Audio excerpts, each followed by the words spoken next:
আর সিদ্ধ বউ আর কত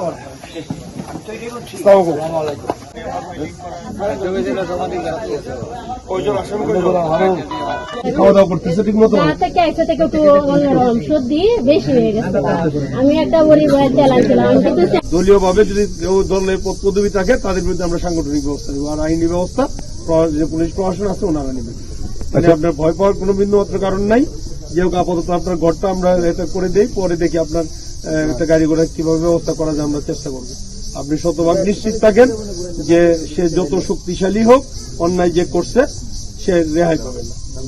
আইনের আওতায় তাকে যেহেতু জেলখানায় আছে, ডিএনএ টেস্ট করা হইতেছে। আর যে বিষয়টা নিয়ে ডিএনএ টেস্ট নিয়ে আপনার উনি কনফিউশন করছে যে বাচ্চাটা ঠিক মতো নিচ্ছে কিনা, তবে ডিএনএ টেস্ট বাচ্চা যেহেতু আছে এটা প্রয়োজনে আবার করার সুযোগ আছে।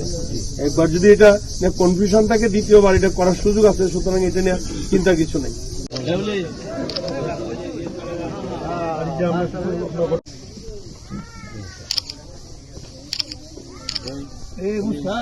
না